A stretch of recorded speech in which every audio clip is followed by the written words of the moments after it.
You head for the shop around the corner, sack slung over your shoulder. You know the way so well you'll hardly even look up from the scale you're admiring.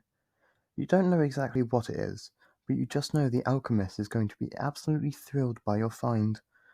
Hopefully thrilled enough to listen to your proposition. Hello? Ah, it's you. Welcome back. I suppose you've bought me ingredients again. Wonderful. Let me take a look. Some elf's quilt moss, red cap mushrooms. Oh hey, crystal cedar shells. I guess they've started molting then. And whoa! These aren't basilisk scales, are they? No, they're wonderful, but basilisks, they're absurdly dangerous. Is there one nearby? Oh, you found them in a snitchwing's nest. Good, then they're probably from far away. I'd hate to think you were putting yourself in danger for rare ingredients. Now let's see, I'll offer you 7 silvers and 10 coppers for everything. Does that sound fair? You look surprised. You may not have to collect the scales from a basilisk itself, but they're still very rare and very useful for alchemy. I'd be practically robbing you if I paid you anywhere close to what I usually do. I take it you're happy with the price then? Wonderful. Here you are. I'm very excited for these scales. There are all kinds of things I can use them for. Well, mostly for making mithril. It won't be armor grade, but mithril has other uses. You're awfully curious today. Mithril is easily enchanted so that I can store a lot of magic in just a little bead. It's tremendously convenient for high-level alchemy. Say, since you're feeling so chatty today, would you like to stay for some tea? We've never had the chance to really sit down and talk. Goody. Come with me, I live in the back of the shop. Now, please forgive the mess. I promise there's a method to the madness. I know precisely where everything is. See, I put the kettle right... Okay, where is it? I know it's somewhere. No. Ah, got it. See, I wasn't too far off. I'll be making my famous lavender herbal tea. I mean, it's not actually famous, but it would be if I had more company. You know, over often more. Alchemy shares a lot in common with cooking, though alchemists are usually great cooks, and we make the best tea ever. Take a seat. Let me just start boiling the water. So how's life? I understand that you do some other odd jobs around the village, not just collecting alchemy ingredients. How's that going? Yeah, I can understand that. It's nicer to have stability. Before I got commissioned as an official alchemist, things were kind of dicey for me too. Alchemy can be extremely useful in certain situations, but not as much in rural areas like this. But now, so long as I fulfill certain quotas, I get paid regularly. They'll even up my pay if I hire an assistant, although I don't think anyone out here is interested. Oh. So you're curious, eh? Well, I haven't been able to talk to anybody about it, so please ask away. Well, basically, an official alchemist is someone recognized by the government as a capable alchemist. Every month or so, I get sent a list of potions and items that local officials need. If the items needed are rare, they'll usually provide them for me. I just whip them out and send them out. What kind of things do they ask for? Well, most of the times, it's things for medical purposes. Healing potions, silkware for sutures, and antidotes for medical ailments, that sort of thing. It's important work, of course, but not the most exciting to produce. The things I really like making are rare items. The kind used as reagents for magic spells and things like that. I don't usually get asked to make those, but I do it on my own sometime. I still get to sell other stuff I make, so I keep those in the back in case some mage passes through. Oh, and what is alchemy? Oh, where to start? Well, I guess the best place to start is at the beginning. Alchemy doesn't have the most noble origins. It started with a power-hungry king ordering his wizards to find a way to turn other metals into gold. Technically, they succeeded, but the necessary ingredients are way more expensive than the gold they create. But the wizards realized that they found a novel way to use magic.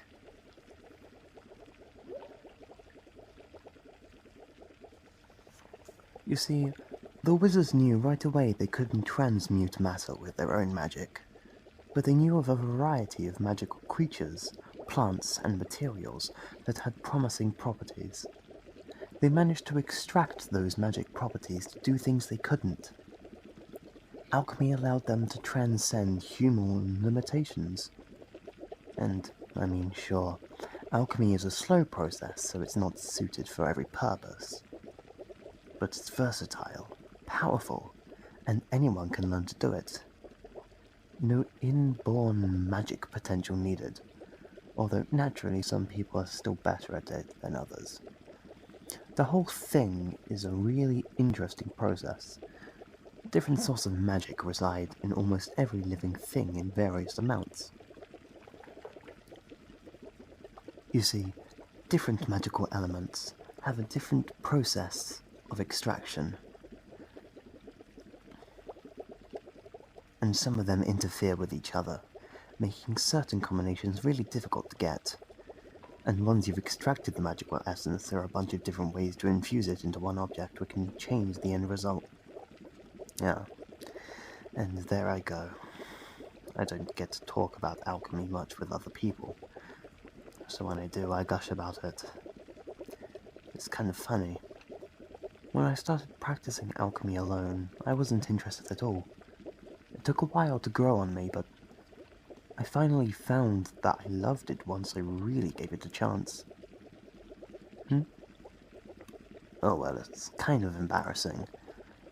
You see, when I was little, me and some kids snuck into an alchemist's lab and stole a bunch of stuff. We were total brats back then. My dad found out about it, and after I returned all her stuff, he made me help her out on weekends as an assistant. For the first couple of months, I was always pouting about it, acting like it was so unfair. But I caught myself listening in on her when she was muttering to herself about how to create something new, and peeking at her notes from time to time. She noticed that I was getting interested, so I graduated from sweeping floors to helping to prepare ingredients. Before I knew it, years had passed and she told me that I was ready to start my own lab. Did you know that you were the first person to buy one of my creations? Yep. I still remember it so well. I'd gotten really excited to be out on my own in a new town, and I had a whole bunch of items ready to sell, but no one wants to buy something from an unproven alchemist. I didn't get any customers my first couple of days, but then you showed up. You scraped your knee while exploring the forest, and you bought a healing poultice from me. It meant so much to me, even though I'm sure you didn't give it a second thought, and then... Oh, well, I never told you this, but, well, Without thinking, right as you turned to leave, I rushed over to give you the biggest hug as thanks. I realized what I was doing just in time. You turned to see me suddenly standing right behind you. I knew I had to give you some reason why I rushed over to you. I panicked and just sort of blurted out that you should get me ingredients the next time you were in the forest. Yeah, totally embarrassing. I guess you bought it though, because the next day you were back with a sack full of herbs. It was the start of a long and prosperous partnership. By the way, you haven't told me why you suddenly gained such an interest in alchemy. Are you trying to become my apprentice or something? Oh? Oh! Wait, really? I'm honored. I'm kind of surprised though. You don't seem like the type to want to stay cooped up indoors. Oh. You want to learn alchemy so you can make stuff on the go as an adventurer. Honestly, that's a fantastic idea. I don't know why more adventurers don't do that. Of course, you'll be a touch limited in what you can do with our whole lab, but you'll be able to make some basic potions, and you could make for some decent quality materials to sell for extra cash. You certainly already know plenty about what ingredients to look for. So let's see. Hey, how about stopping by on the weekends, just like I did? I'm not the most experienced alchemist out there, but I can sure give you a knowledge of the basics. Super. Well, I'm really looking forward to this, I'll be honest. I've kind of wanted to spend more time with you for a while. Hey, before I go, I'm thinking that I still owe you that hug.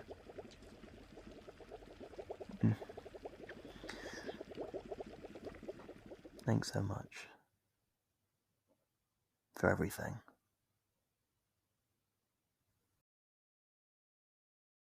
You gulped nervously as you tried to hold the knife steady, following your new alchemy teacher's instructions. It's your first day, and you don't want to make a fool of yourself after how excited you were to become an apprentice. You begin the incision, trying to think calming thoughts as you go. Okay, good. Do your best to cut perfectly straight, all the way from the tip of the leaf to the stem. The goal is to make a clean incision all the way down along that central vein. That's where the juice is the most potent. That's... Ooh. Try and hold your hand a little steadier, you're wobbling a bit.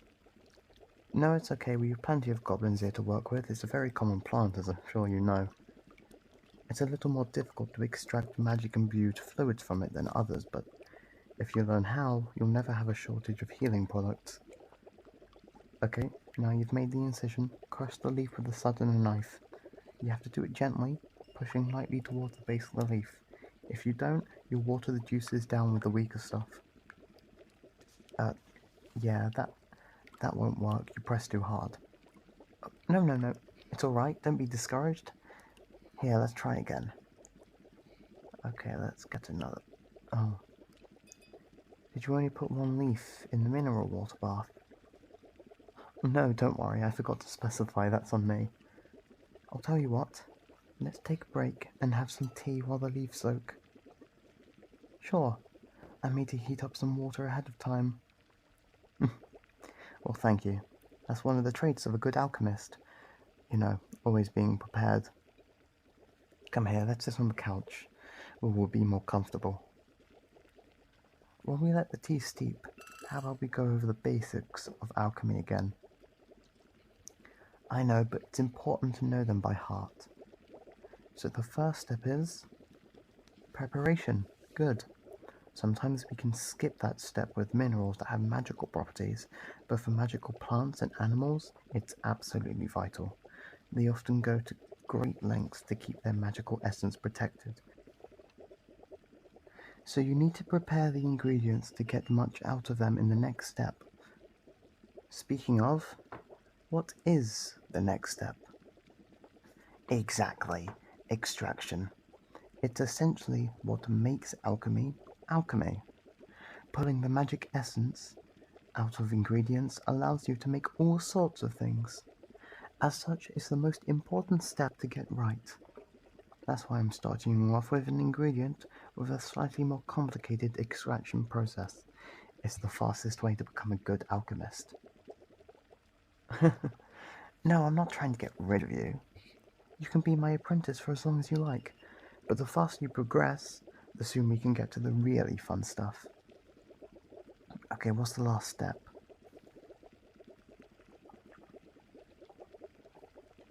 That's okay. The wording isn't that important, so as long as you know the principle behind it.